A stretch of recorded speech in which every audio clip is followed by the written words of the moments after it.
نزلت التي في القرآن والذين لا يدعون مع الله إلها آخر ولا يقتلون النفس التي حرم الله إلا بالحق قال مشرك أهل مكة قد قتلنا النفس التي حرم الله ودعونا مع الله إلها آخر وأتينا الفواحش فأنزل الله تعالى إلا من تاب وآمن وعمل عملا صالحا فأولئك يبدل الله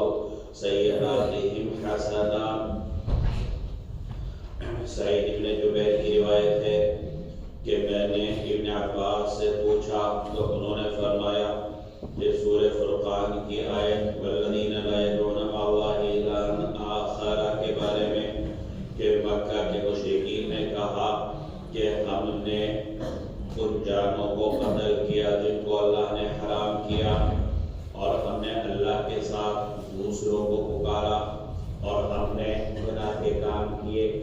تو یہ آیت اتری الا من تاب وآمن وعمل عملا صالحا فاولئک یبدل اللہ سیئاتہم حسنات فہذہ لأولئک، بس یہ ان لوگوں کے لیے ہے۔ قال فأما الذی فی النساء ومن یقتل مؤمنا متعمدا فجزاؤه جہنم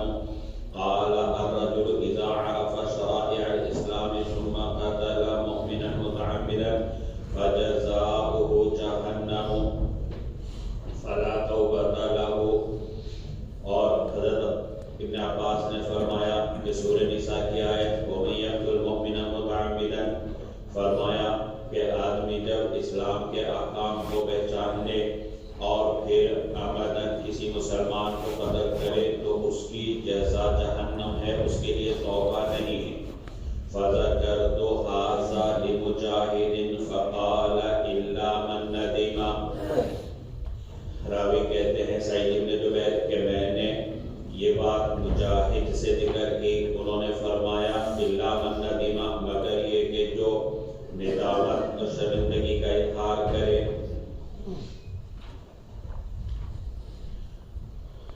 اوپر والی روایت جو زید ابن ثابت کی ہے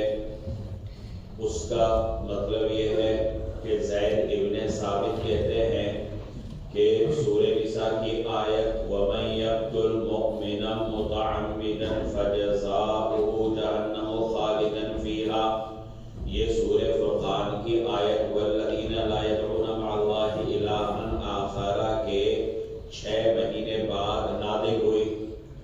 گویا زید بن ثابت یہ کہتے ہیں کہ سورہ نساء کی آیت وَمَن يَقْتُلْ مُؤْمِنًا مُتَعَمِّدًا یہ ناسخ اور سورہ فرقان کی آیت منسوخ ہے۔ وجہ اس لیے ہے کہ سورہ نساء کی آیت میں تو بیان کیا کہ کوئی اگر کسی مسلمان کو عمدن قتل کرتا ہے تو اس کی سزا جہنم ہے، اور سورہ فرقان کی آیت میں بیان کیا ایمان والوں کی صفات بیان کرتے ہوئے کہ وہ لوگ ہیں جو اللہ کے ساتھ دوسروں کی عبادت نہیں کرتے اور جن جانوں کو اللہ نے حرام کیا ان کو قتل نہیں کرتے، ولا یزنون، زنا بھی نہیں کرتے، وَمَن يَفْعَلْ ذَلِكَ يَلْقَى أَثَامًا، اور جو یہ کام کرتا ہے اللہ کے علاوہ دوسروں کی عبادت کرتا ہے، ناحق کسی مسلمان کو قتل کرتا ہے اور دوسرے گناہوں کے اندر مبتلا ہوتا ہے، وَمَن يَفْعَلْ ذَلِكَ يَلْقَى أَثَامًا، تو پھر وہ گناہ گار ہوتا ہے، يُضَاعَفْ لَهُ الْعَذَابُ، تو اس کو دگنا عذاب ملتا ہے، قیامت کے دن دگنا عذاب ملے گا، الا، یہاں سے استثناء کیا کہ اگر توبہ کر لیتا ہے اور اچھے کام کرتا ہے، الا من تاب وآمن وعمل عملا صالحا فاولئک یبدل اللہ سیئاتہم حسنات، تو اللہ ان کی برائیوں کو نیکیوں سے تبدیل کر دے گا۔ تو اس استثناء سے معلوم ہوتا ہے کہ اگر وہ ناحق قتل کرے تو اس کا مطلب یہ ہے کہ وہ جہنم کے اندر نہیں جائے گا توبہ کرنے کے بعد۔ اور سورہ نساء کی آیت وَمَن يَقْتُلْ مُؤْمِنًا مُتَعَمِّدًا سے معلوم ہوتا ہے کہ وہ جہنم میں جائے گا، تو بظاہر تعارض ہو رہا ہے۔ تو زید ابن ثابت نے تعارض اس طرح دور کیا کہ سورہ نساء کی آیت یہ منسوخ ہے اور سورہ فرقان کی آیت حکم کے اعتبار سے پہلی والی آیت جو ہے ناسخ ہے اور دوسری آیت منسوخ ہے۔ یعنی اس کا حکم منسوخ ہے، تلاوت منسوخ نہیں۔ یہ تو گویا زید بن ثابت کی رائے ہوئی۔ اب حضرت عبداللہ ابن عباس کی رائے اس کے بارے میں کیا ہے؟ اگلی روایت کے اندر اس کو بیان کیا۔ جب حضرت عبداللہ ابن عباس سے اس کے بارے میں سعید بن جبیر نے سوال کیا تو حضرت عبداللہ ابن عباس نے جو اس روایت میں تفصیل بتائی اس کا خلاصہ یہ ہے کہ دونوں آیتوں کا محمل الگ الگ ہے۔ یہ جو آیت ہے سورہ فرقان کی والذین لا یدعون مع اللہ الہا آخر وغیرہ، یہ آیت نازل ہوئی اس وقت کہ جب مشرکین مکہ کو ایمان کی پیشکش کی گئی اور انہوں نے کہا کہ تمہارے کتاب کے اندر تو یہ ہے کہ بھئی اگر کوئی کسی مسلمان کو ناحق قتل کر دیتا ہے تو اس کی سزا جہنم ہے، فلاں گناہ کرتا ہے تو اس کی سزا جہنم ہے۔ ہم نے دو اللہ کے علاوہ دوسروں کی اب تک ساری زندگی عبادت کرتے رہے اور ہم نے ناحق قتل بھی کیے ہیں، اس کے علاوہ فلاں گناہ ہم نے کیے ہیں، اگر ایمان بھی لے آئے تو جب جہنم میں رہنا تو ہمیں فائدہ کیا ہوگا؟ تو سورہ فرقان کے اندر اللہ کے ذریعے استثناء کے ذریعے بتلا دیا کہ اگر تم توبہ کر لو یعنی کفر سے توبہ کر کے ایمان لے آؤ، اور جو ماقبل میں کفر کی حالت میں تم سے گناہ ہوئے مسلمان وغیرہ کہ تم نے قتل کیا اس پر توبہ کر لو تو اللہ تبارک و تعالیٰ تمہاری برائیوں کو ختم کر دے گا، اور جب اچھائیاں کرو گے تو اچھائیاں جو ہے وہ تمہارے کام آئیں گی۔ تو گویا اس کا محمل اور اس کا مصداق مشرکین مکہ، اور وَمَن يَقْتُلْ مُؤْمِنًا مُتَعَمِّدًا اس کا مصداق اور محمل کیا ہے کہ اگر کوئی اسلام کے احکام کو اچھی طرح جانتا پہچانتا ہے، مسلمان ہے، اور پھر بھی وہ کسی مسلمان کو عمدن قتل کر دے تو اس کی سزا جہنم ہے اور اس کو تو اس کے لیے توبہ بھی نہیں۔ حضرت عبداللہ بن عباس فرماتے ہیں اس کے لیے توبہ بھی نہیں ہے۔ تو گویا سورہ نساء کی آیت کا جو محمل اور مصداق ہے وہ مومن ہے،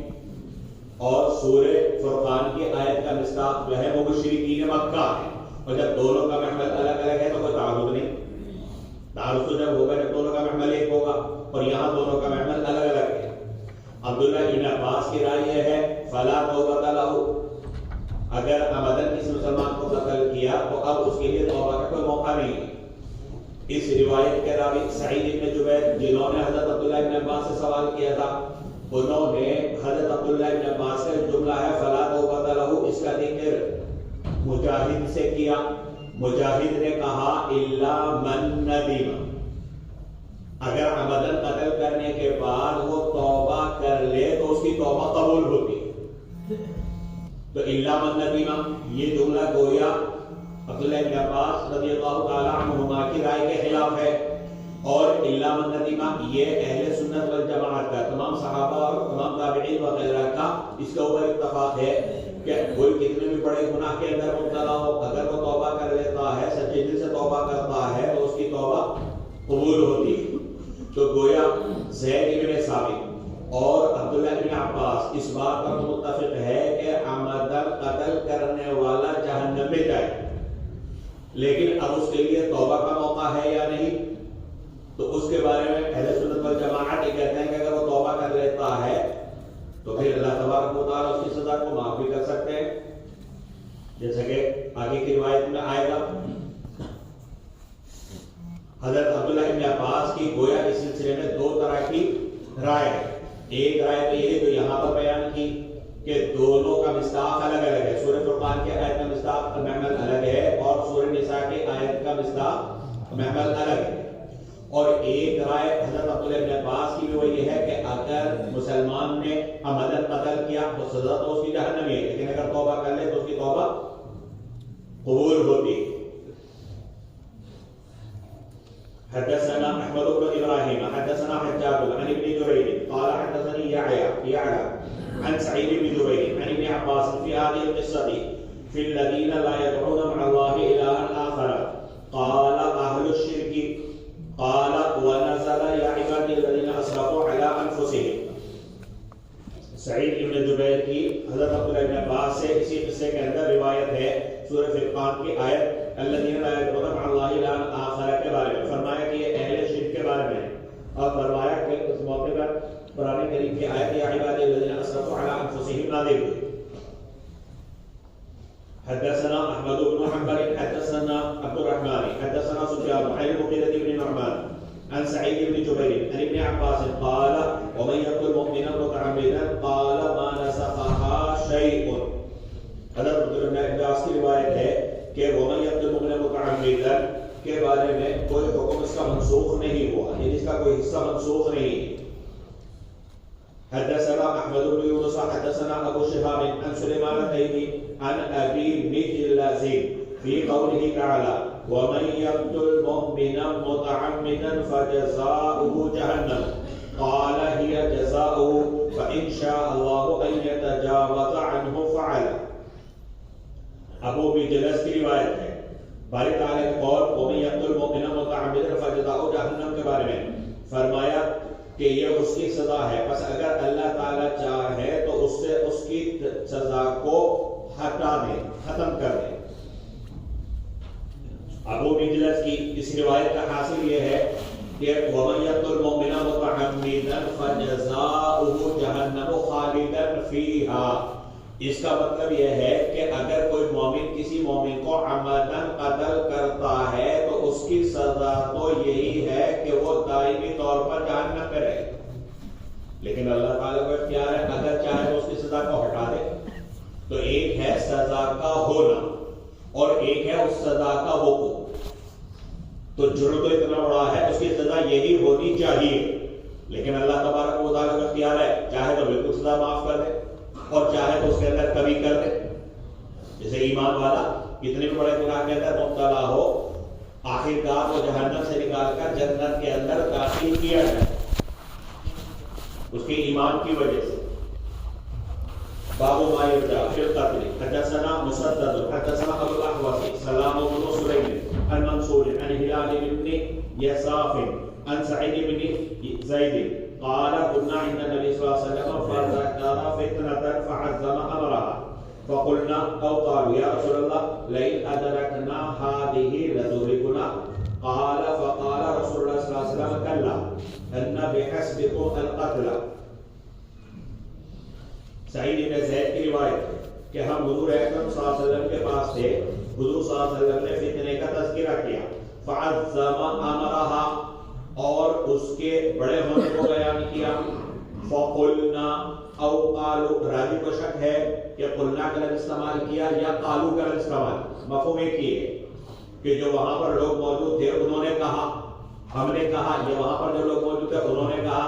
کہ اے اللہ کے رسول صلی اللہ علیہ وسلم لئن ادرکنا هذه، اگر ہم نے ان فتنوں کو پایا، یعنی ہمارے زمانے کے اندر یہ فتنہ ہے، لتهلكنا، ہم تو مر جائیں گے، تباہ و برباد ہو جائیں گے. حضور صلی اللہ علیہ وسلم نے فرمایا کہ ہرگز نہیں،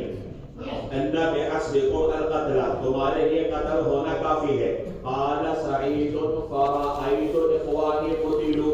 سعید جو راوی ہے وہ کہتے ہیں کہ میں نے اپنے بھائیوں کو مقتول دیکھا. اس روایت کا حاصل یہ ہے کہ حضور صلی اللہ علیہ وسلم نے ایک موقع پر جو پیش آنے والے فتنے ہیں ان کا تذکرہ کیا، بڑے بڑے فتنوں کا. تو صحابہ نے کہا کہ اللہ کے رسول اگر ہمارے زمانے میں یہ فتنے آ گئے تو ہمارے لیے بچنا مشکل ہو جائے گا، تو ہم تو تباہ و برباد ہو جائیں گے، ہماری تو آخرت برباد ہو جائے گی. تو حضور صلی اللہ علیہ وسلم نے فرمایا کہ نہیں، تمہیں قتل ہو جانا کافی ہے، یعنی تمہارے لیے یہ فتنے تباہی کا سبب اس وقت بنیں گے جب تم ان کے اندر شرکت کرو،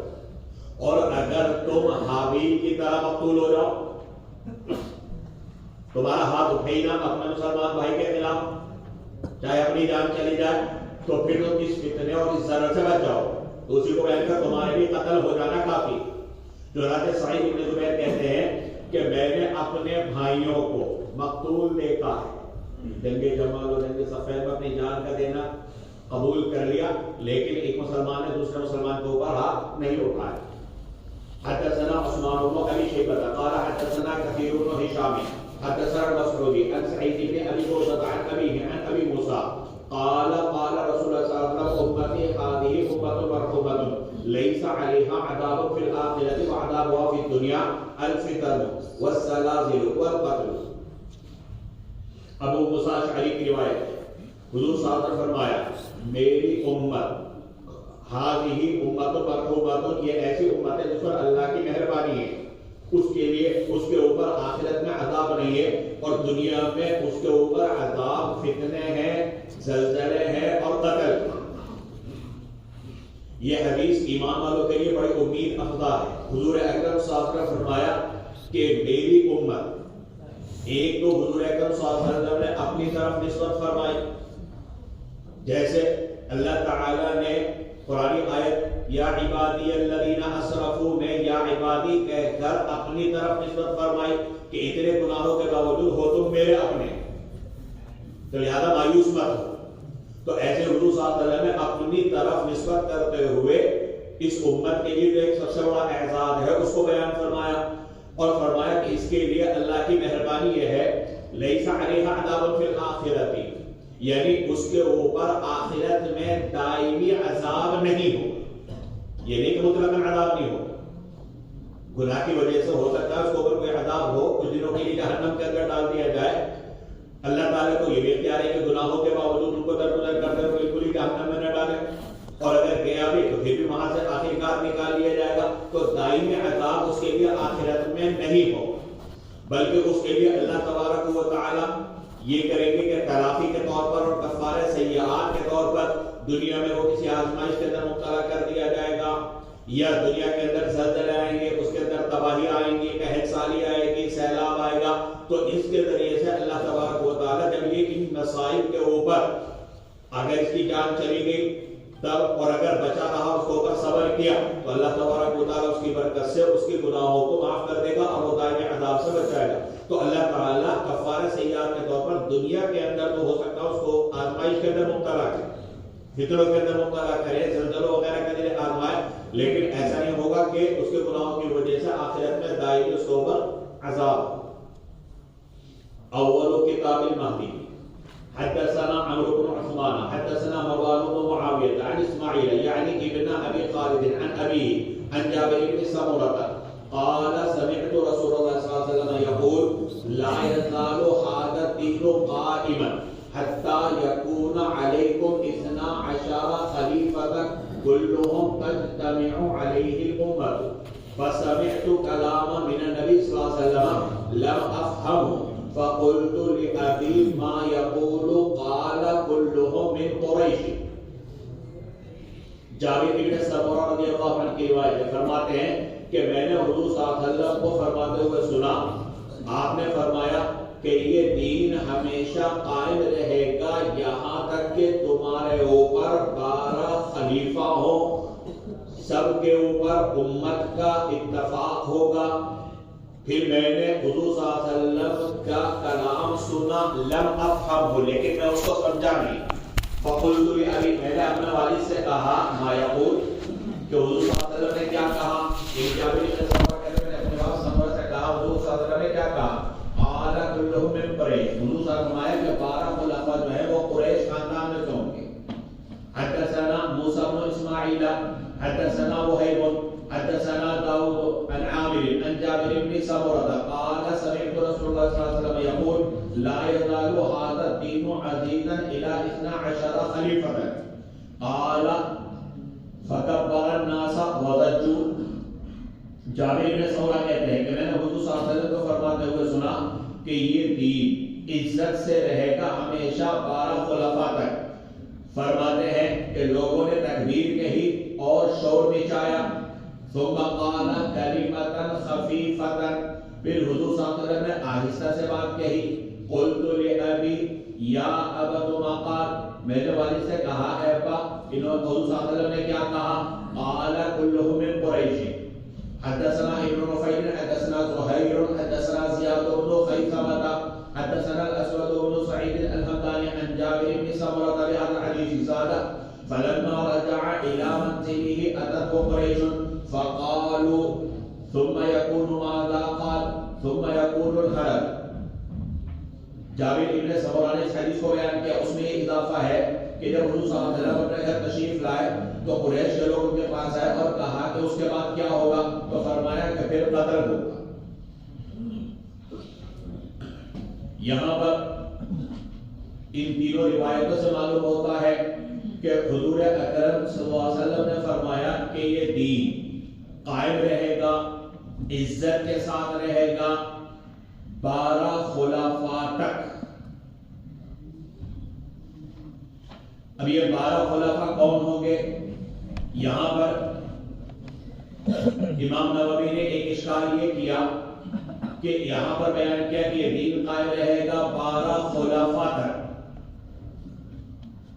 تو یہاں پر ایک اشکال یہ ہوتا ہے کہ جو تعداد یہاں پر بیان کی گئی 12، یہ روایت حضور صلی اللہ علیہ وسلم کی ایک دوسری روایت کے خلاف، اور وہ ہے الخلفاء بعدی 30 سنۃ، میرے بعد خلافت 30 سال رہے گی اور پھر ملوکیت ہوگی. اور یہاں پر بیان کیا گیا کہ دین قائم رہے گا 12 خلفاء تک، اور وہاں کہہ رہا ہے خلافت بعدی 30 سنۃ، اور ظاہر سی بات ہے کہ 30 سال جو ہے وہ 4 خلفاء کی حکومت رہی، حضرت ابو بکر سے لے کر حضرت علی تک، تو 12 کہاں ہوئے؟ تو اس کا جواب یہ دیا جائے گا کہ جو حضور اکرم صلی اللہ علیہ وسلم نے فرمایا بعدی الخلافت بعدی، یہاں پر خلافت سے مراد مطلق خلافت نہیں بلکہ خلافت علی منہاج النبوہ، جیسے کہ روایت میں اس پر وضاحت کی ہے الخلافت علی منہاج النبوۃ بعدی 30 سنۃ، نبوت کے طرز پر، نبوت کے طریقے پر خلافت 30 سال باقی رہے. اور یہ 30 سال کس طریقے سے ہوئے؟ اس میں حضرت ابو بکر کے خلافت 2 سال 3 مہینے رہی، حضرت عمر کی خلافت 10 سال 9 مہینے رہی، حضرت عثمان کی 11 سال 11 مہینے رہی، اور حضرت علی کی 4 سال 9 مہینے رہی، اور پھر حضرت حسن کی 6 مہینے رہی. تو اس طرح 30 سال پورے ہو جاتے ہیں. تو اگر یہ کہ یہاں پر خلافت سے مراد جو الخلافت بعدی ہے مطلق خلافت نہیں ہے بلکہ خلافت ہے علی منہاج النبوہ، اور ان روایات میں جس خلافت کا تذکرہ ہے 12 خلفاء کا یہ مطلق ہے. تو گویا یہ روایات الخلافت بعدی کے خلاف نہیں. دوسرا اشکال یہ ہوتا ہے کہ یہاں پر تعداد جو بیان کی وہ 12 بیان کی، حالانکہ اگر دیکھا جائے خلفاء اربعہ کے بعد جو خلفاء ہوئے ہیں بنو امیہ کے خلفاء کی تعداد حضرت معاویہ کے بعد تقریباً 13 ہے، اور خلفاء عباسیہ کی تعداد 50 کے قریب ہے. تو تعداد تو بہت زیادہ، اور یہاں پر فکر صرف 12 کا ہے. اس کا جواب یہ دیا جائے گا کہ یہاں پر حضور صلی اللہ علیہ وسلم کے فرمان کا مقصد یہ ہے کہ اس دین کا نظام ٹھیک چلے گا 12 خلفاء تک.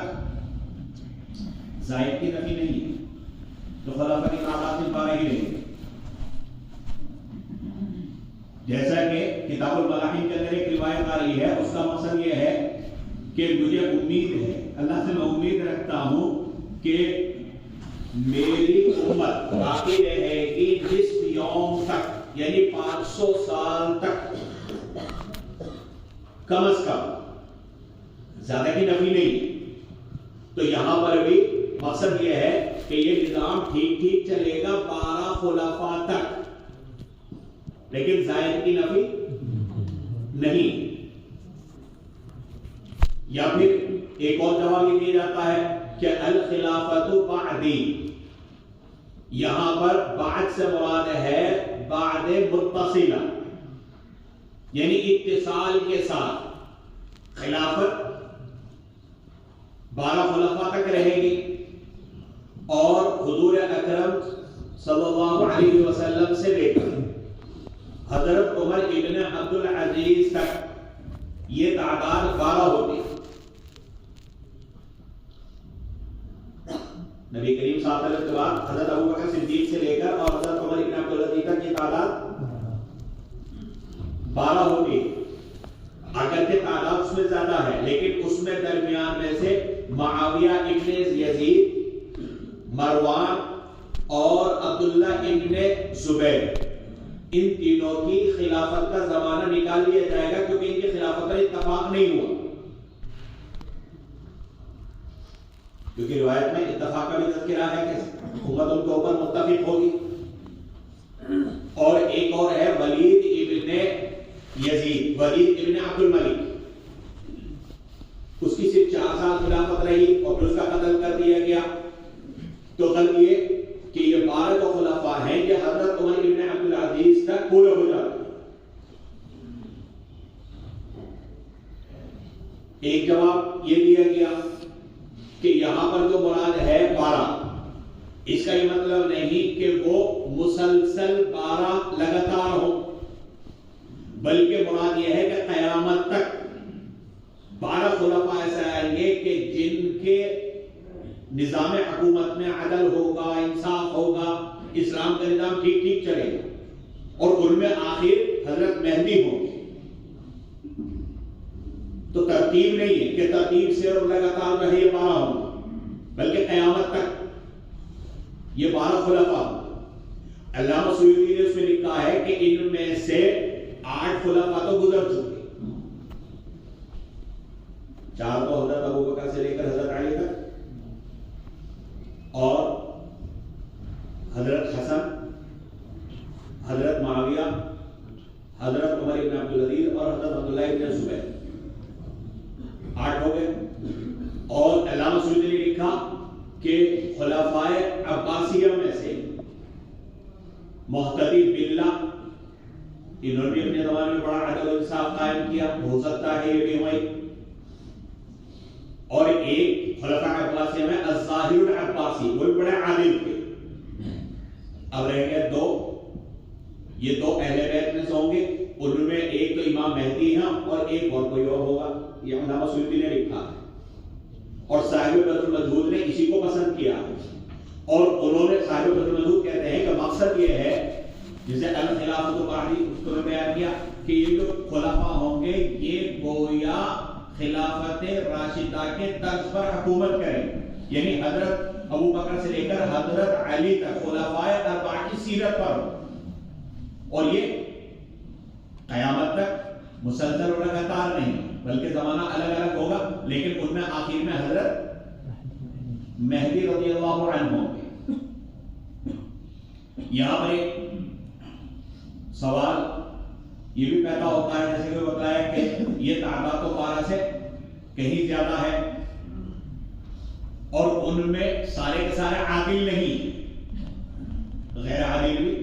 بنو امیہ میں جسے مروان یزید وہ تو عادل نہیں تھا، غیر عادل بھی گزرے۔ تو اس کا جواب ایک تو یہ دیا جائے گا کہ مراد یہاں پر یہ نہیں ہے کہ سارے کے سارے عمراء اور خلفاء عادل ہی ہوں، بلکہ مقصد یہ ہے کہ ان کے زمانے میں نظام حکومت ٹھیک ٹھیک چلے، اور ان حضرات کے زمانے میں بھی نظام حکومت صحیح چلا ہے۔ یا پھر جواب یہ دیا جائے گا کہ یہاں پر مراد جو ہے اگرچہ عمراء عادل ہیں، خلفاء عادل ہیں، لیکن یہ مطلب نہیں کہ لگاتار ہوں، بلکہ قیامت تک مختلف اوقات کے اندر آئیں گے اور وہ سارے کے سارے عادل ہوں۔ حدثنا مسدد ان عمر بن عبيد حدثهم وحدثنا محمد بن العلاء حدثنا ابو بكر يعني بن عياش وحدثنا مسدد قال حدثنا يحيى عن سفيان وحدثنا احمد بن ابراهيم قال حدثنا عبيد الله بن موسى اخبرنا زائدة وحدثنا احمد بن ابراهيم قال حدثنا عبيد الله بن موسى عن فطر المعنى كلهم عن عاصم عن ذر عن عبد الله عن النبي صلى الله عليه وسلم قال لو لم يبق من الدنيا الا يوم۔ حضرت عبداللہ بن مسعود کی روایت ہے، نبی کریم صلی اللہ علیہ وسلم نے فرمایا کہ اگر دنیا باقی نہ رہے مگر ایک دن، قال زائدۃ لطول اللہ ذلك اليوم حتى يبعث رجلا مني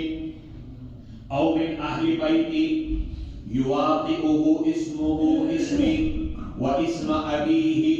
واسم ابی قال زائدہ، جو سند بیان کی ہے ابو داؤد نے اس میں ایک راوی ہے زائدہ، کئی حوالوں سے سند بیان کی نا، دیکھو اس میں ایک کیا ہے زائدہ. زائدہ کہتے ہیں لطول اللہ، تو اللہ تعالیٰ اس دن کو طویل کر دے گا یہاں تک کہ ایک آدمی مجھ سے یا میرے اہل بیت سے بھیجے گا، ظاہر کرے گا،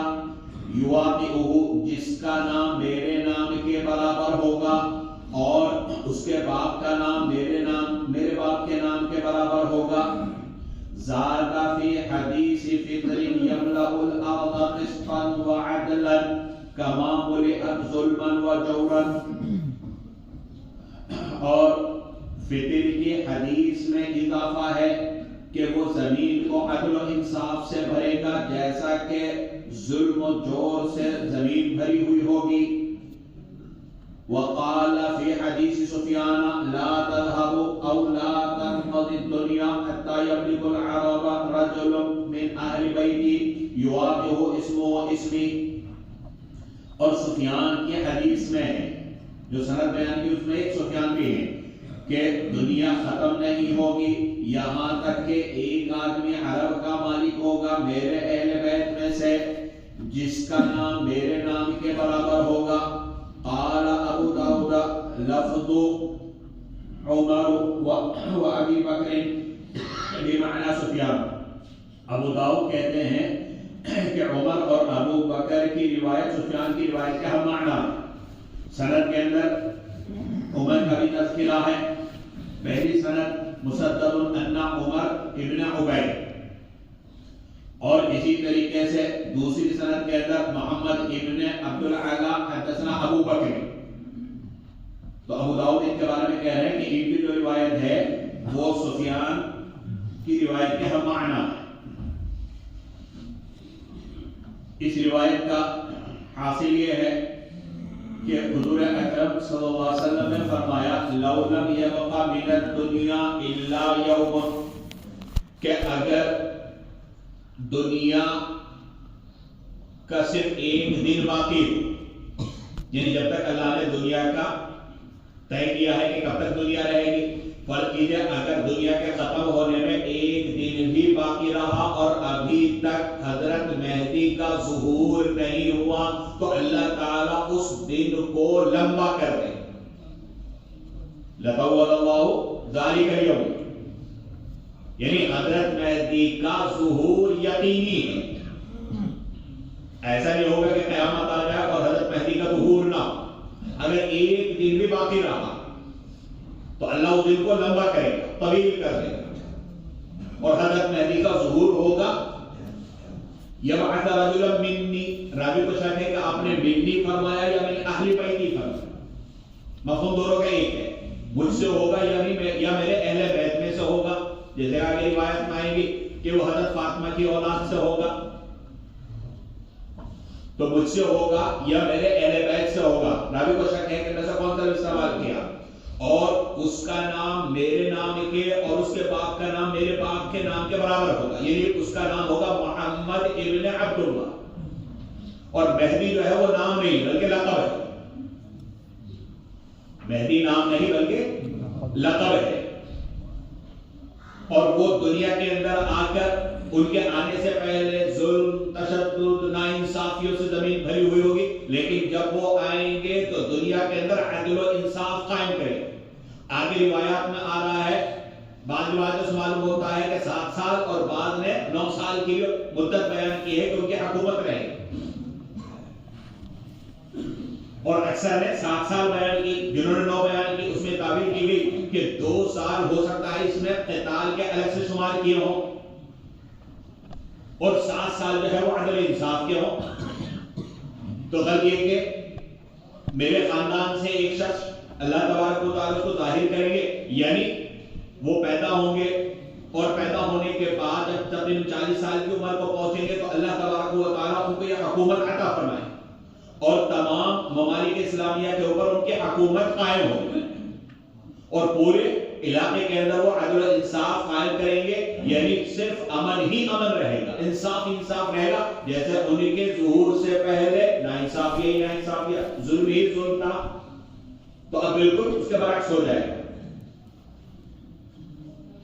حضرت مہدی رضی اللہ تعالی عنہ، ان کے بارے میں اہل سنت والجماعت کا عقیدہ یہ ہے، جیسے کہ یہ ساری روایات ہیں ان کی روشنی میں، کہ حضرت مہدی کا ظہور ہوگا، یعنی اللہ تعالیٰ ان سے کام لیں گے، اور جب ان کا ظہور ہوگا ان کے اوپر یہ ذمہ داری آئے گی، تو وہ دور ہوگا کہ جب دجال کا فتنہ عروج پر ہو، اور عصر کے وقت حضرت عیسیٰ علیہ السلام کا نزول ہوگا، اور عصر کی نماز حضرت مہدی پڑھائیں گے. حضرت عیسیٰ کو آگے پڑھائیں گے بھی، لیکن وہ حضرت مہدی کو آگے پڑھائیں گے. علماء نے لکھا کہ اس کی وجہ بظاہر یہ سمجھ میں آتی ہے کہ چونکہ حضرت عیسیٰ علیہ السلام بحیثیت نبی کے تشریف نہیں لائے، تو اسی وجہ سے حضور کے ایک امتی کی اقتداء میں نماز ادا کی، اور پھر بقیہ نمازیں حضرت عیسیٰ علیہ السلام یہ ادا کرائیں گے. یہ دونوں مل کر دجال سے مقابلہ کریں گے اور اس کا قتل عام کیا جائے گا. یہ ساری تفصیلات پہلے بھی آ چکی. تو خط یہ کہ حضرت مہدی رضی اللہ تعالی عنہ کا ظہور، یہ اہل سنت والجماعت کا عقیدہ. شیعہ حضرات جو اوپر 12 اماموں کا 12 فقہا خلفاء کا تذکرہ آیا، وہ اس سے اپنے 12 امام مراد لیتے ہیں، جن میں سے پہلے حضرت علی، پھر حضرت حسن، پھر حضرت حسین، پھر علی ابن حسین جو زین العابدین کے نام سے مشہور ہے، اور پھر امام باقر وغیرہ. سب سے آخر میں محمد ابن حسن العسکری المہدی المنتظر، یعنی یہ کہتے ہیں کہ یہ جو 12 ہمارے امام ہیں محمد ابن حسن عسکری، یہ ایک غار میں چھپے ہوئے ہیں، قیامت کے قریب نکلیں گے اس غار میں سے، اور پھر عدل و انصاف قائم کریں. تو یہ 12 خلفاء کے قائل ہیں، لیکن اس سے مراد یہ لیتے ہیں. اور ہمارے یہاں 12 جو خلیفہ ہوں گے وہ حضرت مہدی رضی اللہ تعالی عنہ. حدثنا عثمان بن ابي شيبه حدثنا الفضل بن دكين حدثنا فطر عن القاسم بن ابي بردة عن ابي الطفيل عن علي عن النبي صلى الله عليه وسلم قال لو لم يبق من الدهر الا يوم لبعث الله رجلا من اهل بيتي يملأها عدلا كما ملئت جورا. مفہوم اس کا بھی بات ہے کہ اللہ تبارک و تعالی نبی کریم صلی اللہ علیہ وسلم نے فرمایا کہ اگر زمانہ باقی نہ رہے مگر ایک دن، یعنی دنیا باقی نہ رہے مگر ایک دن، تو اللہ تبارک و تعالی میرے اہل بیت میں سے ایک شخص کو بھیجیں گے کہ جو عدل و انصاف سے زمین کو ایسے بھر دے گا جیسا کہ وہ ظلم سے بھری ہوئی تھی. حدثنا احمد بن ابراہیم حدثنا عبد الله بن جعفر الرقي حدثنا ابو المليح الحسن ابن عمر عن زياد بن بيان عن علي بن نفيل عن سعيد بن المسيب عن ام سلمة قالت سمعت رسول الله صلى الله عليه وسلم يقول المهدي من عترتي من ولد فاطمة. نبی کریم صلی اللہ علیہ وسلم نے فرمایا کہ مہدی میری فاطمہ، میرے خاندان سے، میری نسل سے، فاطمہ کی اولاد سے ہوگا. قال عبد الله بن جعفر وسمعت ابا المليح يثني على علي بن نفيل ويذكر منه صلاحا. عبداللہ ابن جعفر کہتے ہیں کہ میں نے ابو الملیح کو علی ابن نفیل کی تعریف کرتے ہوئے اور ان کی خوبی بیان کرتے ہوئے سنا. حضرت ام سلمہ رضی اللہ تعالی عنہ کی اس روایت کا حاصل یہ ہے کہ حضور صلی اللہ علیہ وسلم نے فرمایا کہ جو مہدی ہوں گے وہ میری نسل سے ہوں گے اور فاطمہ کی اولاد میں سے ہوں گے.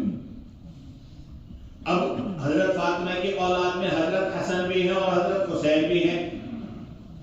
دونوں طرح کی روایتیں ہیں کہ یہ یا تو حضرت حسن کی نسل سے ہوں گے یا حضرت حسین کی. شیعہ کہتے ہیں کہ حضرت حسین کی نسل سے ہوں گے، اور اہل سنت والجماعت کہتے ہیں کہ یہ حضرت حسن کی اولاد میں سے ہوں گے. اور وہ اس کی تفصیل بیان کرتے ہیں کہ یہ جو مہدی ہوں گے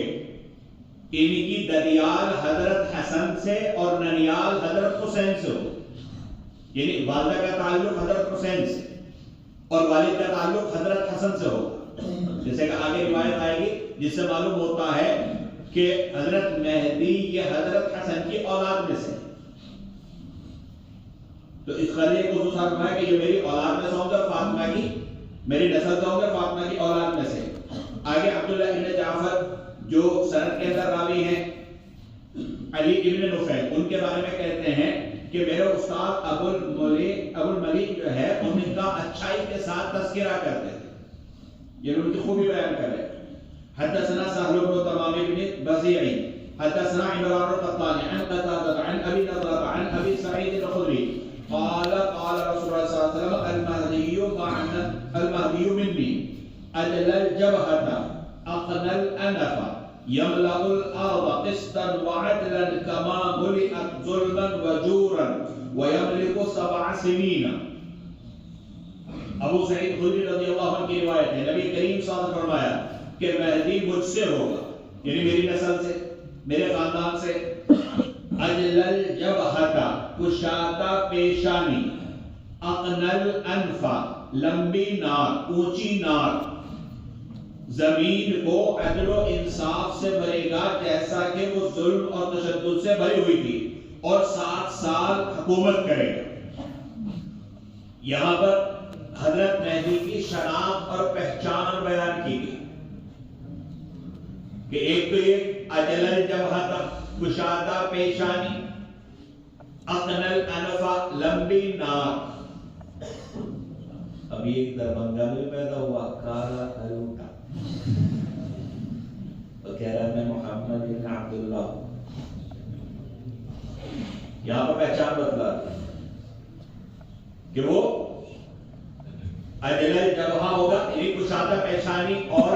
لمبی ناک، اور یہ خوبصورتی کے اندر شمار ہوتی، مطلب شکل و صورت کے اعتبار سے کوئی عام آدمی جیسا نہیں ہوگا، بلکہ لگے گا کہ واقعی مقتدی اور پیشوا ہے، اور یہ حکومت کرے گا 7 سال۔